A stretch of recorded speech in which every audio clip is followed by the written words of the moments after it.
Oh, okay, so she's coming, so then we just need some audience. I mean, video audience, the rain obviously didn't help too much this morning. That was horrendous. Yeah, it was pretty bad. Oh, way. So I'm not stressing about it. The video, Okay, yeah, focusing on the panel. You generally look for the audience anyway, right?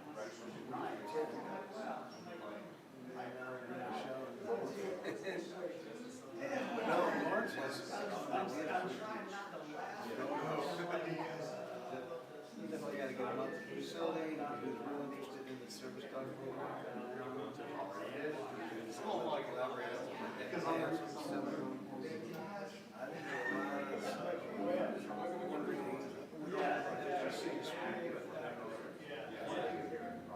So he said next time, instead of a panel, let's do a round table.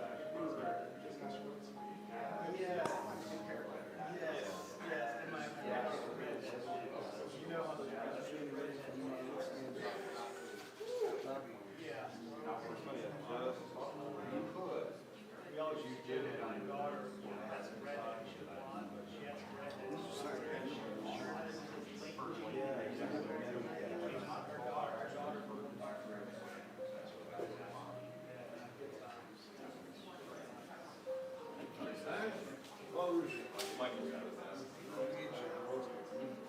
James on stuff, is it down there? Here and there. Okay. Oh, the service supervisor. Super, okay, great. Yes. Second year now they've been with us.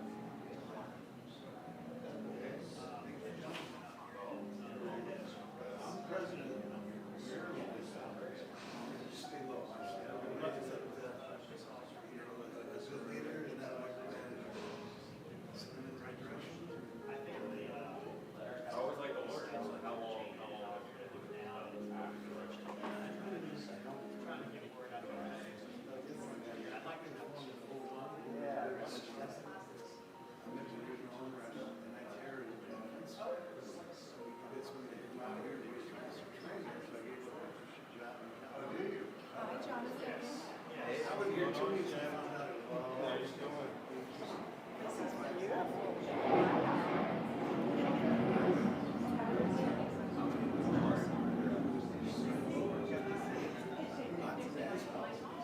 we're just getting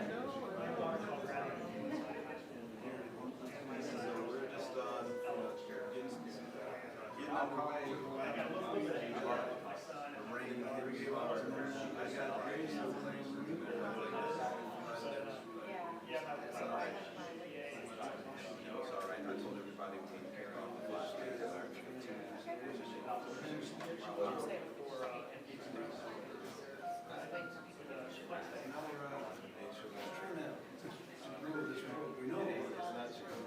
All right, so here,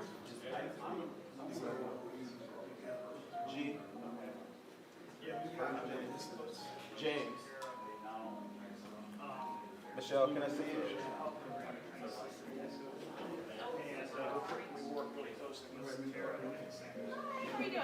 I haven't seen you in a minute. I've seen you with the Workforce Council. So, good to see you. Yeah. I don't know if y'all have used that, either James or. Hi. Nice to meet you.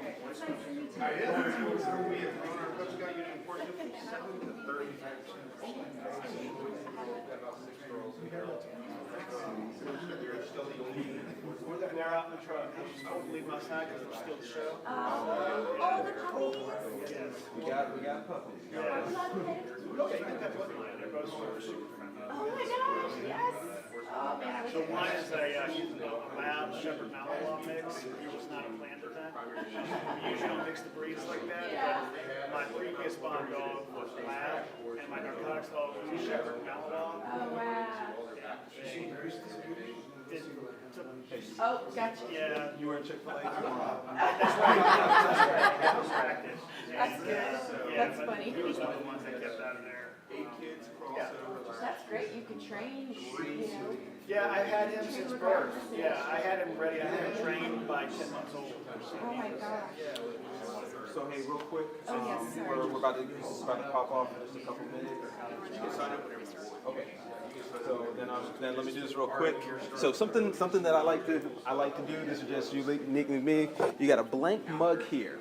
And we're going to have a great conversation. We're going to have a unified conversation. And so I'd like everybody to sign each other's mugs. Cool. Oh, that's great. That's awesome. So if you can, so I've already signed this one. I don't know who's sitting up here. So just sign everybody's mugs. And you can do it now or you can do it later. But Okay. sign everybody's mugs. And that'll be one of We'll the have things your that autograph y'all when, do. so when you're famous. It'll be worse. Yeah, That's right. I love it. So, all right. You said you got to run. So we'll start as soon as you get back. Okay, I'm gonna walk fast. Yeah, she gets a pass as a. Absolutely, she gets paid. This is a good tradition, signing mugs amongst the speakers and program. That's great. It's almost like.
Testing. All right, hey, we're going to go ahead and get started and kick off. I want to welcome everybody through our online channels and everybody who's here in the building with us today. I want to thank you so much for joining us for this important conversation, Safe Schools, Strong Communities. Really, the importance of school safety has become an increasingly pressing issue in the United States. The impact of school safety really extends beyond the walls of the education institutions into the economic and social fabric of our communities. Secure school environments foster trust among parents, encourage student engagement, and contribute to a stable workforce pipeline. Moreover, safe schools are a significant factor in attracting families and businesses, contributing to the community growth and economic stability. So this conversation today will examine the relationship between enhanced school safety and its impact on workforce development, business growth, and community well-being overall, with a particular focus on what's going on right here in Hampton Roads today. So I just wanted to set the stage with just a couple things. You may ask, okay, why are we having this conversation today? And really, with this one picture right here, we can see why this conversation is necessary. If you just take it in for a second and you look at this, that within the last 5-year period, there has been a 298% uptick in school shootings. While school shootings don't really capture the entire picture of what's going on with school violence, school disciplinary actions, it's really a proxy, and you can really understand that there is an issue that the United States is dealing with today, and it's not a small one. I'd love to see that in the stock market. I'd love to see that type of growth in my bank account. Who else wouldn't? But if you see this kind of thing in school violence, then you really understand the magnitude of what's going on. I just want to take a look here and see at Virginia and zoom in what's going on in Virginia. So what we're looking at are what I've titled as directly addressable incidences by our sponsor today, American K-9 Interdiction, who focuses in on canine search and detection. And so you can see the hot spots are really close to population centers, but in those population centers, there's a lot of help and assistance that's needed. So we're not going to spend too much more time, but there's a lot of different things that are going on in Virginia. And the point that I'm trying to make is that this conversation today isn't meant to bring anxiety by all the different things that are going on in our nation, in our region, in Virginia overall. But we're going to talk about the victories that are going on right now, because there are a lot of great things that are happening right now, right here in Hampton Roads, to combat this violence, to combat the things that are going on. And I want you all to be very aware. And we have some wonderful guests that are with us here today. And I'm going to ask each one of our special guests, our panelists, to introduce themselves. Once again, my name is Jonathan Holman. I am owner and founder of Excel Analysis Business Solutions.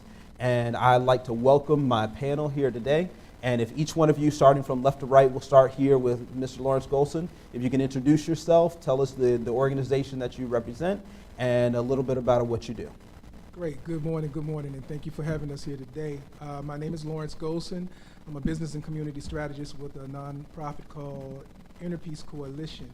But I'm more known in this area for being the NAACP president for York James City County in Williamsburg.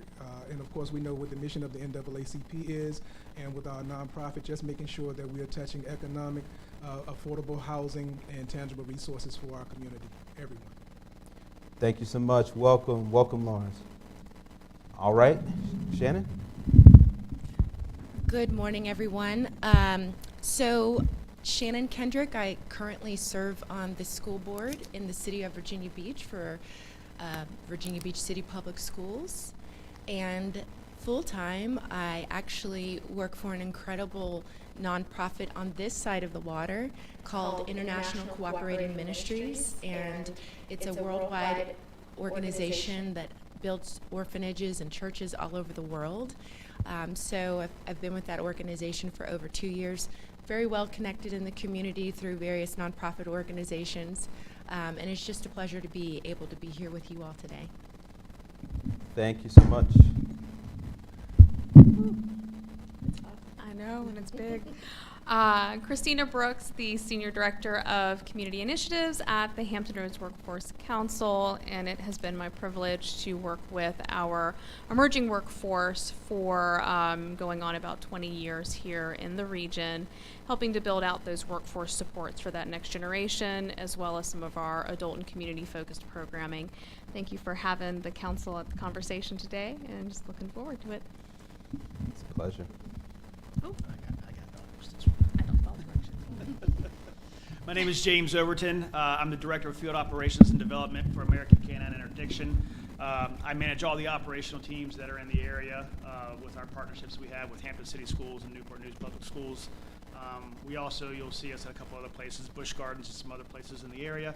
A little bit of quick background on myself. I grew up in the area. I went to a private school in Hampton Christian. After that, I joined the Army. I was in the Army for about 8 years. Worked for a contracting company overseas doing diplomatic security, and then I ended up back here. I think that the topic that we're here to discuss today is something, and you'll be hard-pressed to find somebody more engaged in school safety than me, especially with still having one of my 4 kids that is still in Newport News Public Schools. So I think this is an important topic for us to work together, across party lines, bipartisanship, and find out how we can address the topic of school safety. Thank you so much. First of all, I want you all to think about who we have here on our panel. And panelists, I want you to look to your left and right at who you have on your panel here. And the first question I want you to really ask is, okay, who's missing in this conversation? What's missing in this conversation? And then also, I want you to think about what we have here in this conversation. This is a regional conversation right here. Really, it's a national conversation, but right here, this is a regional conversation. So we have representation of organizations that are right here in Hampton and Hampton Roads, as far as Virginia Beach. The Workforce Council, of course, is all over Hampton Roads. And so, there are more people that need to be part of this conversation, but this is one of the cogs in the wheel. This is one of the kickoffs to this conversation. There are many different things that are going on in this region right now to address this conversation, but I really wanted to start here today.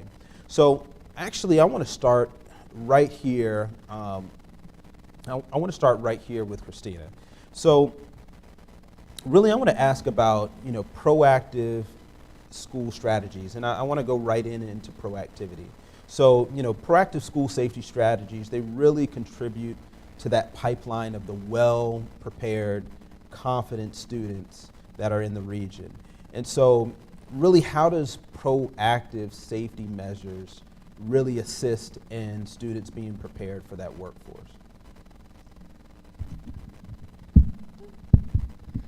I think that being able to kind of proactively educate both our students and our adults on the factors to look for that impact school safety, what those challenging behaviors may have as early indicators, can go a long way at them practicing the resolution skills for how to address safety concerns both individually and collectively, and that's going to feed into the workforce as they're learning how to work in teams, they're learning how to resolve conflict with their peers, speak with their supervisors, manage their stress loads, because we do know that this generation has a very high rate of burnout and anxiety and depression that will follow them into the workplace and into their adult careers. So learning those skills, again, of proactively identifying the warning signs and being able to address those in real time will translate into those career pathways as they move in.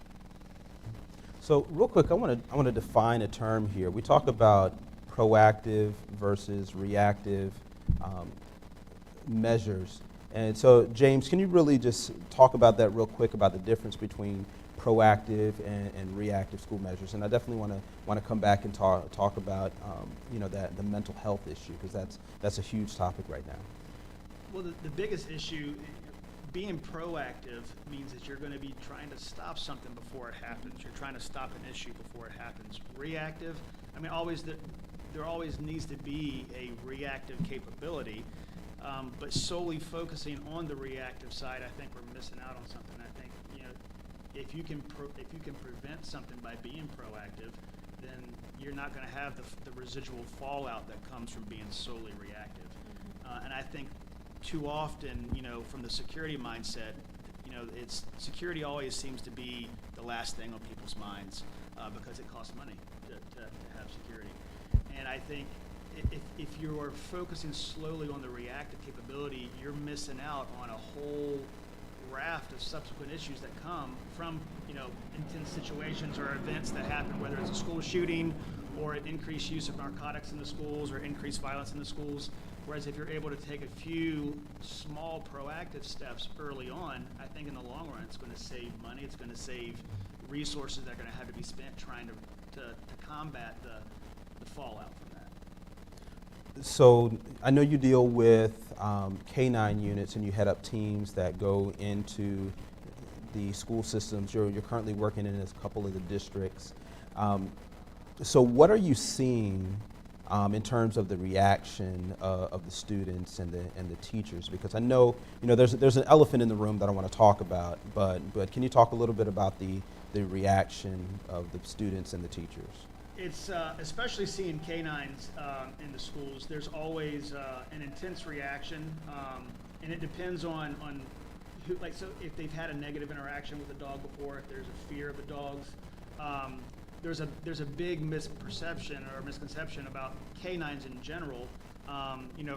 Maybe they've seen cops on TV, and they see the canine taking down the suspect, or maybe they saw the movie John Wick and Halle Berry, and she had those awesome dogs on there. But I think there's a very strong misperception of what these dogs' purpose is. And so a lot of people see the dogs, or they hear about putting canines in schools, and they automatically think that these dogs are going to be attacking children and ripping their arms off and taking down kids that may have a bag of weed in their bag, and they might come in smelling of weed because somebody around them was smoking. So trying to battle that perception, and plus there's definitely, with the elephant in the room, there's a stigmatism attached to canines because of the use of canines for things that necessarily are not what we focus on. So I see, now we've been in Hampton City Schools for about 4 years now, and we're actually, we consider ourselves part of the Hampton City Schools family. The kids like having us there. The teachers like having us there. It helps them feel safe. We've been in Newport News schools now since January. The initial shock, I think, has worn off. Obviously, seeing the dogs in the schools was a big shock for a lot of the students. But you have to ask yourself how we got there in the first place. And I think everybody was ready for some changes after some of the recent events. So yeah, it's been a big shock to the system for some of the students and the staff. But then once they see how different our dogs are versus the traditional law enforcement canine that's doing awesome work and taking down people that need to be taken down, but then they see the difference in this dog's purpose versus that dog's purpose. It's been an interesting journey, to say the least. Yeah, understood. I think you called it out, and so we understand that there is a stigmatism. If we look back historically, especially in the African American community, way back in the '60s, where canines were used for, in the civil rights movement, there are things that went on there, and that's something that we can't overlook, and that we can't just say, okay, we want to jump over that into something new. But we want to make sure that, while we're concerned about obviously the security and safety of our children in the physical sense, that we're also addressing that in the emotional sense as well, and we're sensitive to those issues. And so for that reason, I really wanted to pivot over to you, Lawrence. I wanted to ask, really, how can, providing a proactive, layered school safety approach really help ensure equitable educational opportunities and outcomes for minority students? Great question, great question. Back to the analogy of the elephant in the room, traditionally what happens is, and it's a lot of times is out of just misunderstanding or lack of the ability to have the uncomfortable conversations, is just because you cut the elephant in 4 pieces does not mean you have 4 little elephants. It's still one big elephant. And it goes back to, as Christine was saying, is we have to establish the relationships. We have to walk around the elephant. There's no way that you can understand what someone else is experiencing unless you get to the other side, because from this side of the elephant, it looks one way, and it's true. But on the other side of the elephant, it may look totally different, and it's just as true. So it's not until we get out of our comfort zone, establish relationships, and walk around that elephant can we really, really deal with the inequitables that obviously we're going to face. that's why I'm excited about this type of conversation and being able, I see this more as an opportunity for a feasibility study and see what can we really come up with that's really going to sustain our community and make sure our young folks have a safe and secure environment, and that the educators and the folks in academia are able to provide that in a safe way and prepare our young folks to go into the workforce without additional traumas. Because when we're talking about the civil rights era, yeah, the dogs were attacking, and that brings about for our communities trauma and fears, you know, and it's triggers, it's trigger points. So that has to always be a part of the conversation, because although that happened in the 60s, but it's still a part of the American fabric, it's still a part of the history, and it's still a part of the necessary conversation that we have to have. So I want to loop Shannon into this conversation right there. So really, from your perspective, really, what are some of the most significant challenges that from your perspective that you've seen schools face today for your interim time that you've been there on the Virginia Beach School Board? And really, how were those challenges addressed when it came to exactly the things that we've been talking about, mental health, dealing with the emotional things that come along with providing security measures? Well, it is, you know, it doesn't even need to be said that we're living in unprecedented times.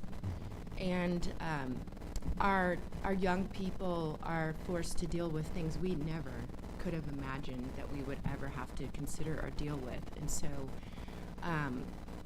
as my panel colleague had mentioned about the emotional supports that are necessary, and also the ability to have our teachers and staff trained to, you know, notice those triggers or things that would suggest that we need to give special attention towards a child because of what they might be dealing with or struggling with.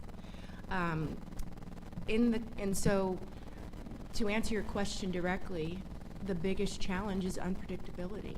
I mean, being proactive is incredibly important, and the Virginia Beach City Public Schools have, you know, I believe we do a good job at taking proactive measures. For example, in 2017, 2018, we did this thing called the Blue Ribbon Program, and our local law enforcement might be aware of it, but it's where we took, we had a study for over a year with civilians and as well as law enforcement to really take a deep dive into the security measures and things that we've put in place for all of our schools, and to have a statement with findings and where we could do better or tighten up some of our security measures. It takes that type of investment, and as the officer said, security costs. It does cost, but it's the best investment that we can put in place for times like these. We, of course, do active shooter trainings, and in our schools this occurs every 6 months to a year. We do have SROs, school resource officers, in place in our middle school and high schools. So proactive is super important, but also I appreciate the after effect or the reactive experience as well, because there's so many lessons that can be learned from things that occur that were unforeseen, that we were not prepared for, and it's important to sit with those occurrences so that we could really truly learn how to be more prepared if there should ever be, God forbid, a next time. You know, that's I'm so glad that you brought that up. You know, there's a kind of a phrase that we tossed around a little bit lately, even in preparing for this conversation. We say, you know, it's you only get one chance to be a proactive hero. The price to be a reactive hero is too high to pay. But when you are in a situation where you are that reactive hero, then there's things that you're right. We have to learn from those situations so we don't repeat the past. I wanted to show you all just one quick slide here, because we got to talk about, you know, what is the solution? And when we get to the solution, you know, the solutions are always attached to the root cause. And we can point to any number of things as the root cause to violence. We can say mental health, social, cultural factors, early intervention gaps, COVID-19. Obviously, we saw that in the numbers before with the huge jump from 2020. But each one of those root causes has its own respective contributing factors to it. And then each one of those contributing factors, you can go deeper and have, the contributing factors. It's almost like, the end of the conversation doesn't end because there's always something else that needs to be addressed. And so I just want to ask, to the entire panel, what do you believe that the root cause, or, one of the key root causes to this issue of school violence is, and what do you propose is a solution in order to address it? So let me just start from, let me start here with James, and then we'll just move back towards the left of the panel. Whew, that's a It's a loaded question, yes. That's a loaded question. And we don't have any beer in here for me to have this conversation. There's I never thought that, when I grew up in the area, and the only time we ever saw K-9s in schools was when the local law enforcement agency would come and do a demonstration for us, and we'd see how cool that was. And I don't want to be at the place where we're having to bring dogs in schools to look for guns and to look for drugs, but that's where we are. Where do we start with that? I think we start on multiple levels. I think that the use of proactive layers in school is great, right? That's why I'm here. I believe in the program that we're doing, but it's a Band-Aid solution to a much bigger problem. Do we start in the community? Absolutely. Do we start at the home? Absolutely. Do we start addressing the lack of parenting that's going on? Absolutely. There's so many different approaches that we need to take, and as she said, it's these kids. I like oh well, when I was my age, we didn't have all these troubles, But she made a great point. These kids are going through things that we never experienced when we were growing up. And so I think we have to start looking from multiple levels. How do we engage as partners? How do we engage as you say it takes a village to raise a child? How do we come together as a village? Across the lines of race and regreligion and political stances. How do we find common ground with? I think everybody, regardless of what side of the political fence you're on, regardless of what your ethnic background is, I think everybody can agree that we want our children, to have the best possible upbringing, the best possible education. And I think there's middle ground. Do we need to put armed people at every single corner of the classroom, and you have bald, bearded white dudes that are going to be in your classroom with ARs? No, we're not there. I don't ever want to be at that point. But there's definitely middle ground I think we can all find. Yeah. What happened to the days of cereal in front of cartoons and Transformers? What happened to all of that? Saturday morning Protein cartoons. bars from TikTok. Maybe a little bit less social media. I don't know. Maybe we start banning Facebook and Twitter and Instagram and all of that. That's another topic. Awesome. So I know, Christina, you and I talked about bullying and really the depth that causes in the psyche of a lot of the children. So same question to you, but can you also touch on bullying? For sure. You really can't unravel these pieces and say that one thing is going to be the cause. And I think it's dangerous to try to do that because we're going to miss something critical if we're not looking at each of these. And that's why that nonprofit collective impact approach is so important, because when we bring the experts into the room and let our experts be experts, whether it's from that mental health perspective, that early intervention, the COVID-19 response, then we're all looking at our piece of the puzzle from a place of common ground and common interest and desire to help and work on all of these threads, because they all feed each other. And I really don't know that you can separate a social and cultural factor from mental health, from school safety, from COVID-19 to social media, because human beings are complex and all of these are part of who we are in every moment of our lives. So working with our colleagues and our peers who are experts at what they do are so critical to being able to come at this from every direction. As far as bullying, when school safety, and this is a topic that is even more on my mind right now because I am expecting my first here in the next few weeks. Congratulations. Thank you. And I do, as a mother would, ponder what the next few years will look like for my child. And school safety is more than just the school violence, which is a huge piece that we have to talk about, but it's also the cultural environment that our students are in, that our educators are in. We cannot lose sight of the educator mental health crisis. Our adults in the space also are seeing a significant increase in anxiety and depression. Yeah.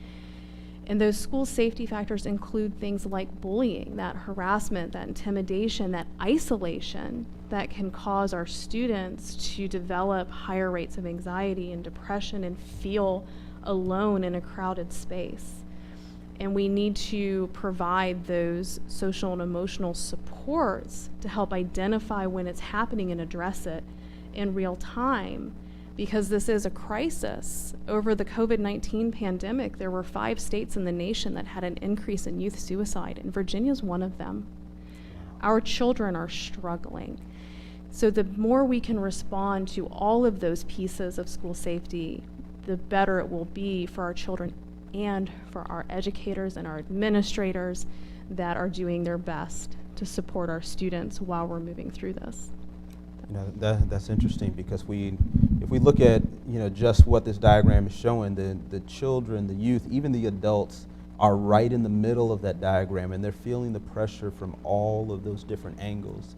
And the thought of having to deal with all of those different elements coming at you on a daily basis. And, we don't want to say, okay, well, this is why, but we also want to say, well, these are things that we can address because we identify them, and now that we've identified them, then we can say, okay, now we know how to address it. So Shannon, same question to you. Yeah, so, answering your question, what's the root causes to the issue of school violence? Being a school board member, we get to sit on what's called a discipline committee, and this is where it's a tribunal for students. No, I was kidding. It's where students who have unfortunately made the wrong choice wind up before the school board to plead their case. I've seen a lot. Sometimes these kids are on their way to juvie, or they're on their way to a remedial school called the Renaissance Academy that we have in Virginia Beach. It's a school of second chances. Or they're expelled and they're just going to have to find other options because they could never come to a Virginia Beach City Public School again. When I think of, given this experience, what leads students and anyone else to get to the point of resorting to school violence, it's hopelessness. It's feeling like you don't have any other option, and this is what you end up having to do. So some things that I know that we have in our schools that help. We try to give our students, our faculty, and our staff members tools to de-escalate, tools to conflict resolution tools, ways, perhaps there's peer-to-peer approaches. But what I found in sitting in these meetings is that a student knows, if we're going to talk about the student level, a student knows when they're in trouble. They know when they're being bullied. They know when a threat is arising. They know when it's not going to be a comfortable situation for them. They know when they are going to begin to feel anxious about a potential threat.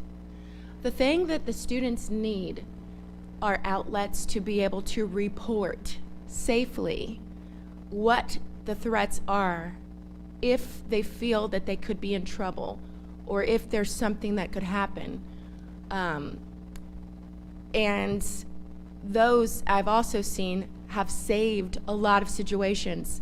A kid came to school with a gun one time. Another kid was like, oh no, you're brandishing this thing and everybody thinks you're cool, but I'm calling my mama. and mama called the school. But it's, who knows what that stopped or could have prevented that day, you know? So the outlet, the ability for students to feel like they can report safely what's going on, not feeling like, oh, snitches get stitches, but they can confidently come to someone who can help. And then also the confidence of knowing that when they do share what's going on, or when they do report, or when they do tell, that it is going to be rightly resolved, that said administrator, teacher, faculty member, whoever it is that they are designated to receive these kind of concerns, that they're adequately going to be addressed. Same with parents, because I've gotten parents who have reached out to me as their school board member. Hey, my son is being bullied at school. I've talked to the principal, nothing's happened. Can you please do something to help? And we do. But it's just for parents, students, faculty, and staff to know up front, if you see an issue, feel an issue, here is who you report to. It will be in confidence. This is the process. Do not wait. Do not hesitate. The moment you see something's wrong, report it. And this has also been an issue where we have found we've had to go, with punishment in the discipline committee. We had to issue punishment because looking at the case, the kid had ample time to report these things, but they never did. They decided to take matters into their own hands, and that's when they get in trouble. So when we, as leaders, as those who are stewards over our children and our schools, give the people the ability to know that they can trust us and that they don't have to take matters into their own hands, it's not a hopeless case. You do have options, and we are here to help, and we do it effectively. I think that's when we can begin to solve some of these root causes for this situation here. So when I think about the word SAFE, I almost think of it as an acronym, secure advancement for everyone. Secure advancement for everyone, SAFE. And so, same question to you Lawrence, really, from the perspective of, safety initiatives that are equitable for everyone. What are some of the most effective ways? When you first mentioned the question, root causes, what came to me was putting a Band-Aid on a broken place. And when you put a Band-Aid on a broken place, it heals before. And now we have a problem, and we're still trying to solve it with an old Band-Aid or an old source.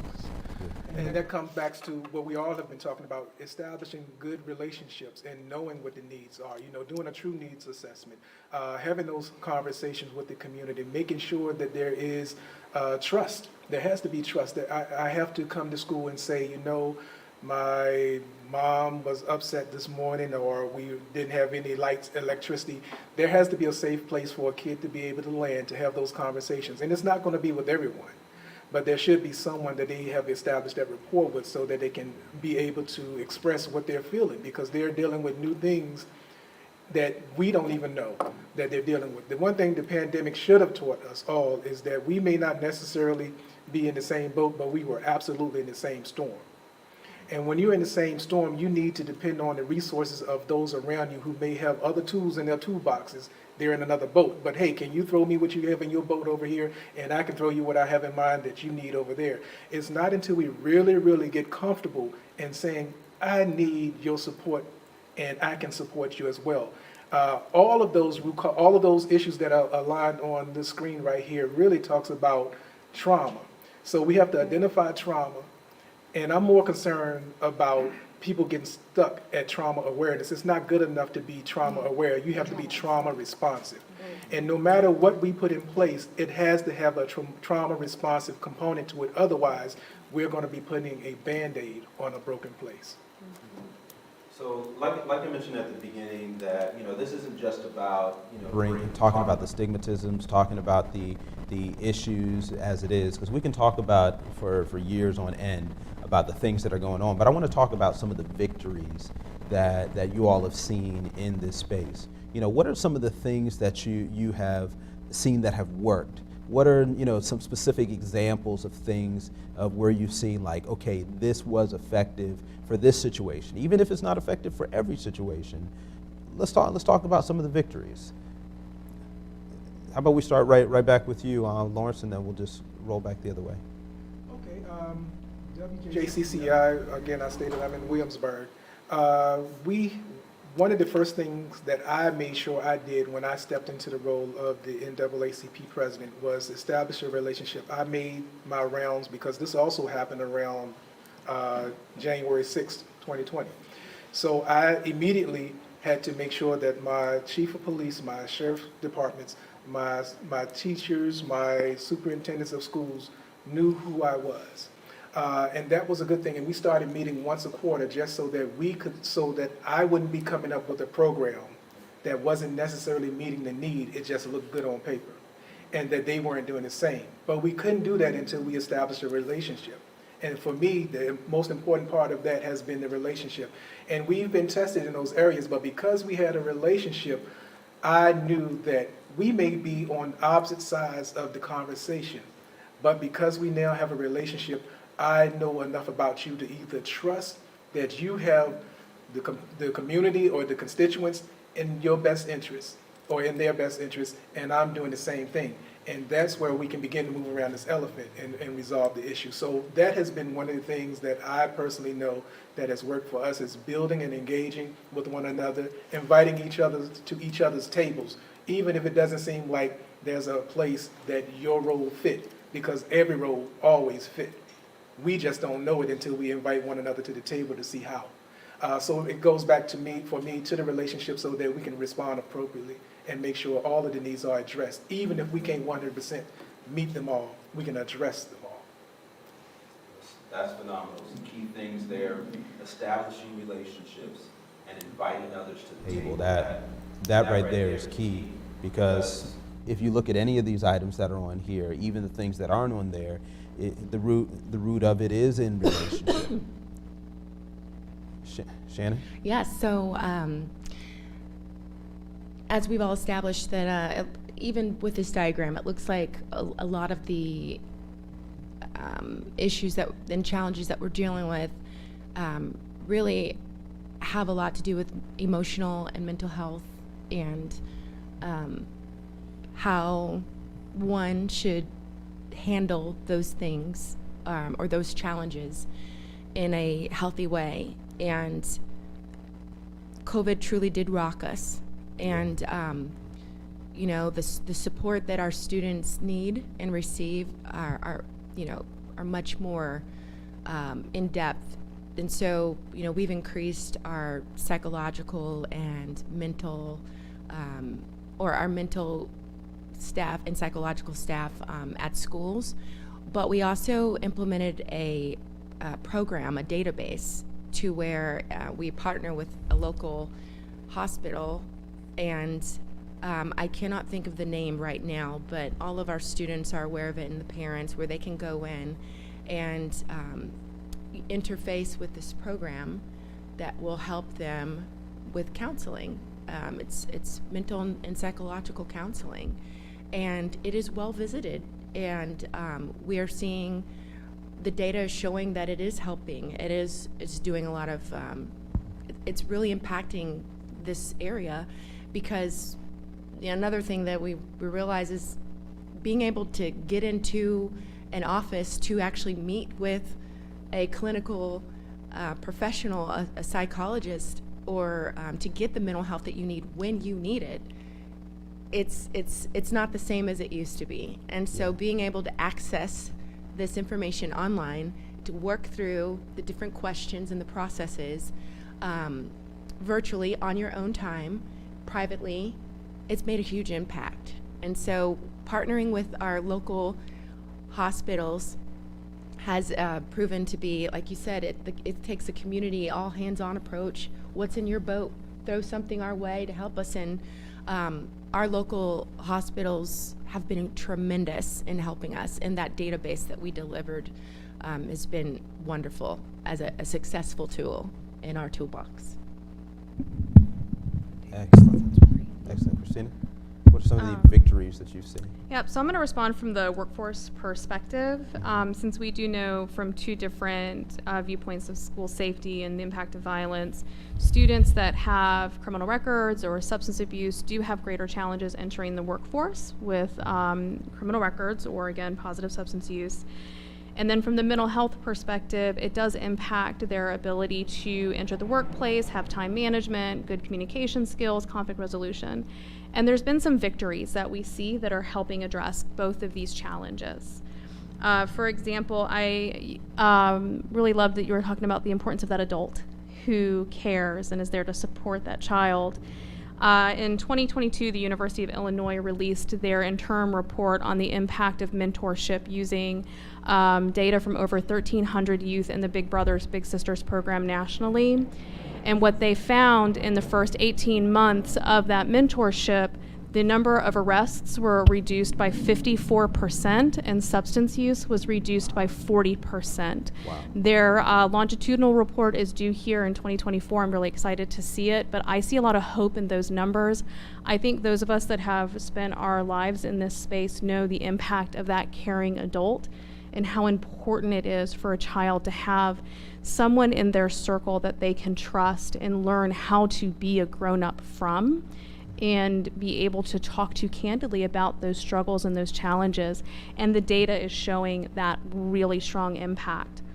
The other trend that I'm seeing that I think goes a long way at addressing the mental health component in the workplace, we're seeing more of our employers reaching out to us and saying, can you talk to us a little bit more about what mental health means for Gen Z and how to become more trauma informed? So they're doing more in-house training on how to see the difference between being tired and having a trauma response, or being engaged in conflict and understanding that that's a trauma response. As Lauren says, so much of it comes back to trauma.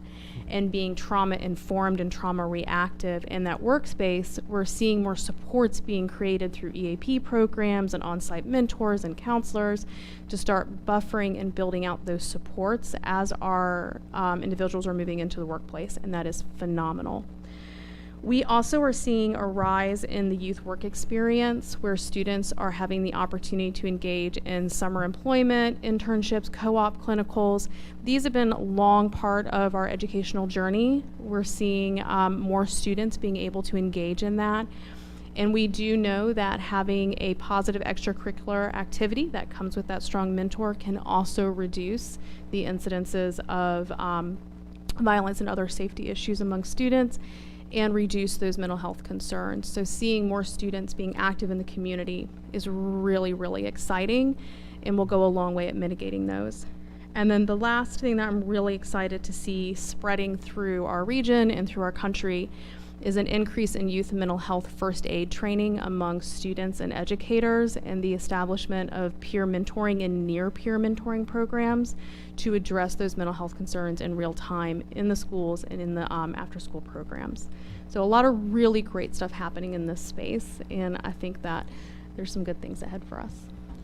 There are a lot of great things that are going on. So for the time, I want to just talk about a couple quick things, and we're I want to make sure that I'm equitable with everybody's time here. One of the things that we didn't even get a chance to touch on, but is super important for our community, I know especially for the African American community, really Hampton Roads overall, we didn't get a chance to talk about kind of the spiritual side. We know that a lot of faith-based programs are out there that have been implemented, even government organizations who have implemented faith-based programs that have really helped. I mean, from my own personal experience, I just got back from a trip from in Central America where we went into schools and we talked to youth, and one of the youth wrote a note afterwards that they sent to us, and she said in this note, she said, thank you for helping me understand that taking my life is not the solution to my problems.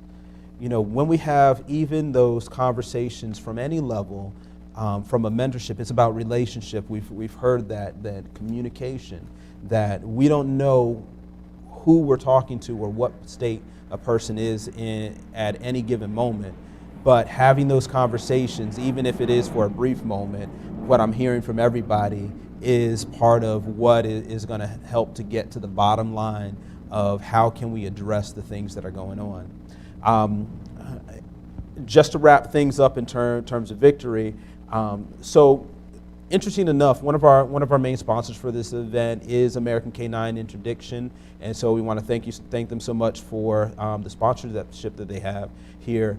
So for the victories from American K-9 Interdiction, they have actually offered a couple great opportunities for all of us to experience those victories. And so we could have James talk a little bit more about it, but I just wanted to show you kind of what they've got in store in order for you to be able to experience some of those victories that American K-9 Interdiction has been part of throughout the region.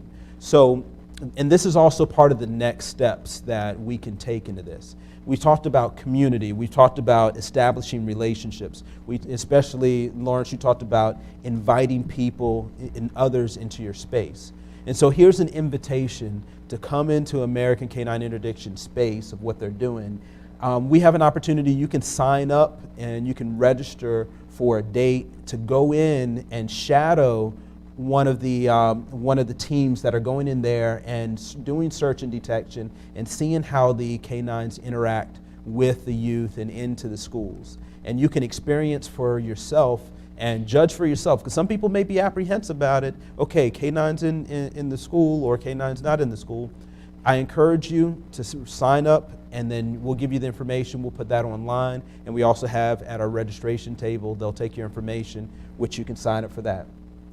Also, if you want the teams, they're offering, if you want one of their teams to come out to your workplace and kind of do a demonstration, either if you're part of the school board or you have, you know, in connection with your business or location, they'll come out. They've offered to come out for free and do a demonstration and show how they would provide solutions for your particular place, whether it be a school or workplace.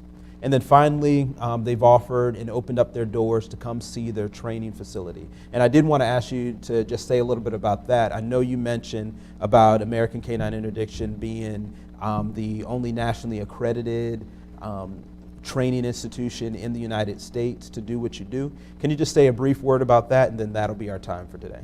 Okay. So as he said, so we have kind of two different facets of K-9I. We've got the operational side, which is more what I handle, and then we also have our training side. So we are the only nationally accredited post-secondary learning institution in the entire country dedicated to K-9. So we're like a trade school for training dogs, basically is what that is.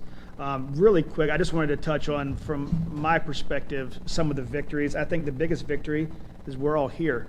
We're having these conversations and the partnerships that we, you know, not just from my perspective, from the security side of things, but seeing the partnerships that we're creating, you know, with the SROs, with the school boards, with, you know, the business groups out there. I think that's a win. That's a victory, in my opinion. You know, obviously from the operational side, we've seen a tremendous result from our presence in the schools, and for the positive. Newport News does a great job of, you know, taking a poll of their students every quarter, and they ask the students, what are we doing good? What are we doing in terms of overall approaches to safety and security? And overwhelmingly, the kids they like the results. You know, you walk into the high school and the first thing you smell used to be marijuana, and now that, you know, those things are going away, the kids are feeling safer in schools. We're having a very, very strong impact on the reduction of violent incidences in the schools, the introduction of narcotics into the schools. So that from